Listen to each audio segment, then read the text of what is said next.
राधे राधे महाराज जी। महाराज जी, गीता जी में भगवान अर्जुन जी से कहते हैं कि मेरा स्मरण कर और युद्ध कर। महाराज जी, उनका तो 18 दिन तक ही युद्ध चला, पर महाराज जी हमारा तो सालों से युद्ध चल रहा है, खत्म ही नहीं हो रहा महाराज जी। अब किसी चीज में रुचि तो नहीं है, बट बैलेंस बनाकर कब तक चले महाराज जी? युद्ध करते करते थक गए महाराज जी। थक गया सो वीर नहीं, वीर तुम बढ़े चलो, धीर तुम बढ़े चलो। थक कैसे गए? इस युद्ध में तो नवीन उत्साह होता है। कहीं त्रुटि है संभालो।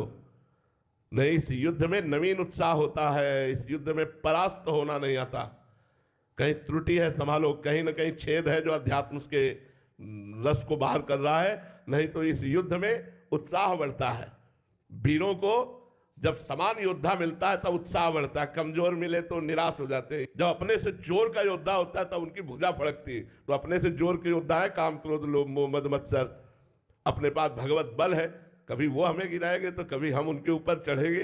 पक्का चढ़ेंगे, देर नहीं लगेगी। एक दिन ठाकुर जी की कृपा से उनको छाचित्त पटकेंगे। पक्का कह रहे हैं, पक्का हमारी बात पर विश्वास कर लो।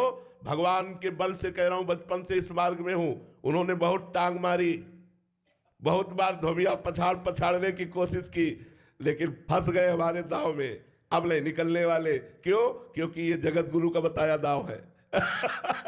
जगत गुरु भगवान का बताया दाव है। इसलिए हारना तो नहीं, निराश तो होना नहीं, उदास होना नहीं।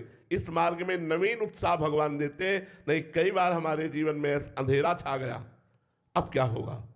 ऐसा लगा कि कहां चारों तरफ अंधकार छाया हुआ है, पर फिर एक प्रकाश प्रकट हुआ और उसने रास्ता बताया। बचपन से लेकर भगवान का बताया हुआ ही मार्ग हम चल रहे हैं, वही जगत गुरु हमारे को चला रहे हैं। तो भैया, निराश होने का मतलब है कोई त्रुटि हो जाना।